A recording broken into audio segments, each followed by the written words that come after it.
개신교에서 시행하는 성례는 두 가지입니다. 늘 말씀을 드리지만 하나는 물과 성령으로 우리의 모든 죄를 씻는 세례식입니다. 아까 전에 학습 받으신 분들은 이제 6개월 이후에 다음 올해 이제 가을에 추수감사절에 세례를 받게 되죠. 세례식이 첫 번째 성례식이고, 두 번째는 예수 그리스도와 연합하는 성찬식이 있습니다.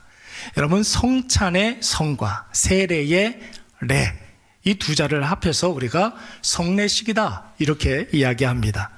물론 지난번에도 말씀을 드렸던 것처럼 로만 카톨릭, 그러니까 천주교에서는 2개의 성례만 하지 아니하고 7개의 성례를 시행합니다. 7개의 성례, 천주교에서는 성사 이렇게 이야기를 하는데, 그리스도인들을 세상으로 파송하는 견진이라는 성사가 있고, 성도의 영육을 치유해야 한다 이런 뜻의 고해 성사와 그리고 병자 성사가 있습니다. 그리고 성직자를 세우는 서품 성사, 성직자를 세우는 서품 성사. 그래서 이 성직자 사제들이 땅바닥에 납게 엎드려가지고 미사 드릴 때 있잖아요. 그게 바로 서품 성사이고, 그리고 여러분들 결혼식 할 때 이 결혼식도 성례 중에 하나입니다. 그래서 결혼 성사, 혼인 성사 이렇게 7개를 둡니다. 여러분, 그 외에도 천주교에는 크고 작은 예식들이 많이 있는데, 성찬과 세례 외에 다른 것들은 다 중세 카톨릭이, 교회가 여러분 얼마나 화려하고 큽니까? 그 교회를 유지하기 위해서 인위적으로 만들어내서 성도들에게 강요한 것이기 때문에, 여러분 16세기의 종교 개혁자들은 이 성찬과 세례 외에 다른 카톨릭의 성례들을 배격했습니다. 대신에 성경에서 예수님께서 직접 시행하시고 직접 제정하시고 직접 명령하신 세례와 성찬은 우리 주님께서 직접 제정하셨기 때문에, 또 주님이 오시는 그날까지 교회가 형성이 되면 그 교회는 반드시 이 세례와 성찬을 시행하라 말씀하셨기 때문에, 여러분, 우리 교회는, 또 이 땅에 존재하는 모든 교회는 이 성찬과 세례를 여러분 주님 오실 때까지 시행하게 되는 것입니다. 특별히 오늘 우리가 참석하는 이 성찬식은 그리스도와의 연합 차원에서 굉장히 중요한 여러분 예식이에요. 그리스도와의 연합이 무엇인가, 이런 것에 대해서 궁금해하실 분들이 계실 터인데, 여러분, 예수 믿는 사람들을 우리는 그리스도인이라고 이야기하지 않습니까? 그리스도인들 어떤 사람들입니까? 예수 그리스도를 믿어서 예수 그리스도 안에 거하면서 예수 그리스도와 함께 예수 그리스도의 인도하심을 따라 살아가는 사람들을 우리는 그리스도인이다 이렇게 이야기하죠. 그리스도와의 연합이라는 것은 우리가 성찬식에 참여해서 주님의 살과 주님의 피를 먹고 마실 때에 성령께서 그때 임하여 주셔서 예수 그리스도의 생명력이 오늘 우리에게 공급된다라는 뜻이에요. 제가 말하는 속도를 좀 이렇게 천천히 한다는 것은 굉장히 중요하다는 것을 의미하는 것입니다. 다시 말씀드리겠습니다. 성찬식을 거행하면서 예수 그리스도의 살을 먹고 예수 그리스도의 피를 마실 때에 성령께서 그 사람에게 임재하여 주셔서 예수의 생명이 그에게 충만하게 임한다는 뜻이에요. 이게 바로 그리스도와의 연합이라는 뜻입니다.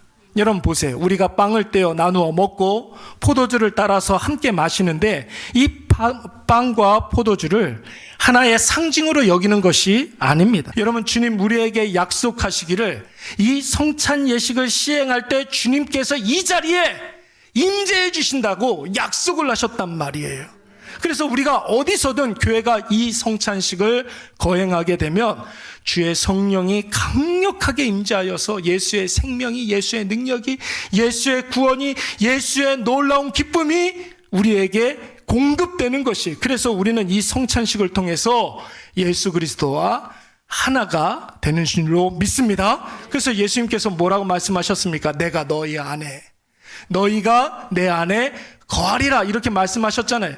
근데 여러분, 이것을 인간의 말로 다 설명할 수 없기 때문에 예수 그리스도와의 신비로운 연합이다, 우리 이렇게 이야기하는 거예요. 그래서 어디에서 예수 그리스도와의 신비로운 연합이다 이런 이야기를 들으면 여러분, 물과 성령으로 거듭난 사람들에게 성찬식을 통해서 성령께서 임재하여 주셔서 예수의 생명력을 공급받는 거구나, 이렇게 생각하시면 됩니다. 그러니까 여러분, 당연히 성찬에 동참하는 사람들은 굉장히 중요한 조건 한 가지가 있어야 되겠죠?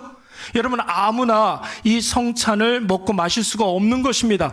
예수 그리스도께서 내 삶의 구주 되시고 주인 되심을 믿는 사람이어야만 예수님이 내 삶의 시작이고 방법이고 목적이라는 사실을 분명히 인식하는 사람만이 이 성찬에 동참할 수가 있습니다. 여러분, 이것이 없이 단지 그냥 다른 사람이 마시니까 나도 따라 먹는다든지, 나만 안 먹으면 좀 이렇게 민망하니까 덩달아 이렇게 잔을 마시게 되면 여러분, 이 귀하고 소중한 성찬이 그냥 좀 아무것도 아닌 것이 되는 거예요. 그냥 형식이 되어버리고 마는 것입니다. 예수 그리스도께서 내 죄를 위해서 십자가에 죽으셨는데 여러분, 이 사실이 그냥 의미 없이 그냥 형식으로 끝나버리고 마는 것이에요.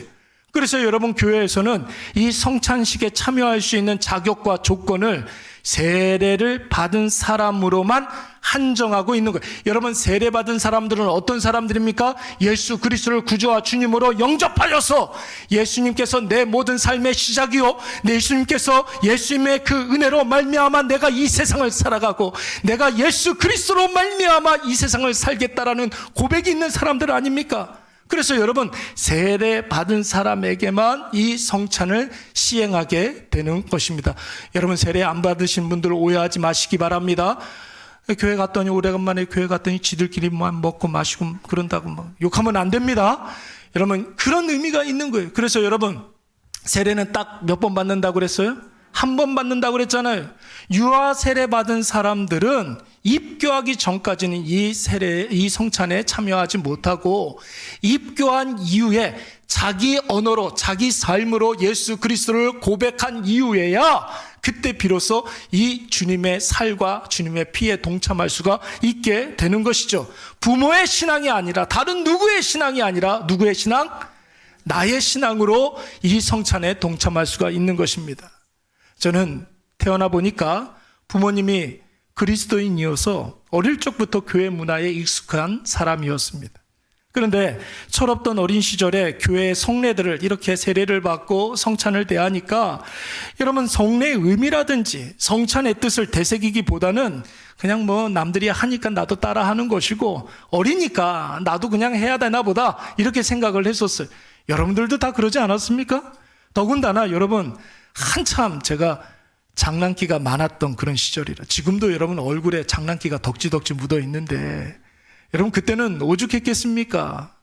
그래서 여러분, 이런 세례를 받을 때 친구들이랑 막 키득거리기도 하고, 성찬을 할 때 막 장난도 많이 치고 막 그랬어요. 여러분, 그 친구들이 다 목사가 됐습니다. 지금 그랬습니다. 그냥 성찬식을 하나보다, 또 그때가 되나보다 이렇게 생각을 했었는데, 아무런 의식 없이 별 특별한 그런 준비가 없이 대하니까 성찬식의 은혜보다는 그냥 이렇게 형식적으로 참여할 때가 굉장히 많이 있었습니다. 그러나 여러분, 이 성찬은 개신교 교회가 존재하는 하나의 이유가 되는 줄로 믿습니다. 너무나 소중한 것이기 때문에, 너무 소중한 것이기 때문에 여러분, 우리가 이 성찬식을 앞두고는 자기 자신을 살피기도 해야 되고, 마음으로 준비도 해야 되고, 보는 것으로도, 여러분 보이는 것으로도 잘 준비가 되어야 하는 거예요. 여러분 보세요, 제가 평상시에는 가운을 안 입잖아요.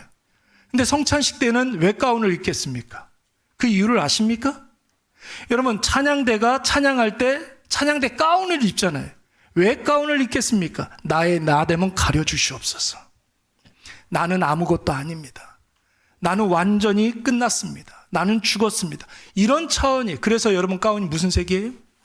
까만색이에요. 장례식복이에요. 여러분, 나는 죽었다는 뜻이에요. 고삼원 목사가 집례하는 것이 아니에요. 이 순간 누가 임재하신다고요? 성령께서 임재하시는 시간이라 하여서 나의 나됨은 다 가려주시고 오직 성령께서 역사하여 주시옵소서, 이런 의미로 목사도 가운을 입는 것입니다. 여러분, 그런 마음으로 여러분 우리가 이 성찬에 참여해야 되겠죠. 그래서 여러분, 성찬이 너무나 소중하고 귀한 것이기 때문에 여러분 교회에서는 자주 하지 않아요. 왜냐하면 자주 하면 좋은데 여러 번 해도 상관은 없는데 여러분 너무 많이 해가지고 이 성찬, 이 귀한 성찬이 그냥 형식적으로 흐를까봐 저희 교회에서는 2번 합니다. 어떤 교회들은 4번 하는 그런 교회도 있어요. 의미를 이렇게 부여하면서 성찬이 너무나 중요하기 때문에 그런 것입니다. 혹 여러분 주변에 세례를 분명히 안 받은 것 같은데, 성찬식에 예수님에 대한 신앙 고백이 별로 없는 것 같은데, 이게 이렇게 잘 모르니까 덩달아 빵을 먹고 이렇게 잔을 마실 수도 있잖아요, 여러분. 그렇잖아요. 그런데 그걸 가지고 막 뭐라고 그러고, 그러면 안 된다고 그러고, 막 혼을 내. 그러지 마세요, 여러분. 그냥 그분이 나중에 그 신앙 고백 땡겨서 한다고 생각을 하세요. 예. 근데 여러분 반대로 이런 사람들도 있어요. 세례를 받았는데, 직분을 받았는데, 교회밥을 오래 먹었는데 최근에 나 자신을 이렇게 되돌아보니까, 나를 이렇게 가만히 살펴보니까 하나님과 나만 아는 특별한 어떤 죄가 있어서 회개 중인 분이 계실 수도 있잖아요. 그렇죠? 내가 하나님만 아는, 나와 하나님만 아는 어떤 특별한 죄가 있어서 내가 회개 중인데, 내가 지금 근신 중인데 회개 기간이 다 끝나기까지, 회복될 때까지 내가 내 나름대로 성찬에 참여하는 것을 좀 금하겠다, 이런 분들도 있을 수가 있습니다. 그런데 여러분, 이유가 어떻든 간에 우리가 예수 그리스도의 살을 먹고 피를 마시는 이 의식을 통해서 예수 그리스도를 깊이 묵상하시고 내 안에 예수 그리스도께서 강력하게 하시는 말씀을 들으시기 바랍니다. 그렇기 때문에 여러분, 아무리 큰 죄가 있다 할지라도 이 성찬에 꼭 참석하시고 참여하시고, 세례를 받지 못했더라도 예수님을 진심으로 사랑하는 그런 마음들이 있으신 분들은 동참하셔서 예수 그리스도께서 내 안에 충만하시고 내가 그리스도인 됨을 마음으로 깨닫고 말과 행함으로 고백하고 삶으로 선포하시는 우리 모두가 되시기를 간절히 축원합니다. 혹시 그런 분들도 있을 거예요. 나는 신앙이고 뭐고 예수고 뭐고 난 잘 모르겠다. 복음이 뭔지도 난 잘 모르겠다. 예수라는 분이 나를 위해서 죽으셨다는 것도 믿어지지가 않고, 예수님이 지금 이 시간 이 자리에 나와 함께 하신다는 사실도 느껴지지도 않고, 눈에 보이지 않는 2000년 전 사람이 어떻게 나의 주인이 된단 말인가? 여러분, 이런 마음을 가지신 분들도 분명히 있을 거예요.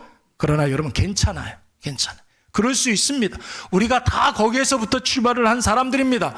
내 신앙의 양심상 떡을 먹지 아니하고 잔을 마시지는 않지만 이 시간 이 성찬식 자리에 함께 하시면서 마음을 다해서 기도하면 되는 거예요. 하나님이 진짜 계신다면, 예수님이 진짜 나와 함께 하신다면 이 성찬식에 참관하는 나의 마음도 변화시켜 주시옵소서, 그렇게 기도하시기 바랍니다. 나도 이 자리에 함께 앉아있는 사람들과 다음에는 성찬을 함께 나눌 수 있는 그 기쁨을 나에게 허락해 주시옵소서. 여러분, 기도하시면 하나님께서 우리의 마음을 달라지게 해 주실 줄로 믿습니다. 우리의 신앙의 고백이 달라지게 해 주실 줄로 믿습니다. 오늘부터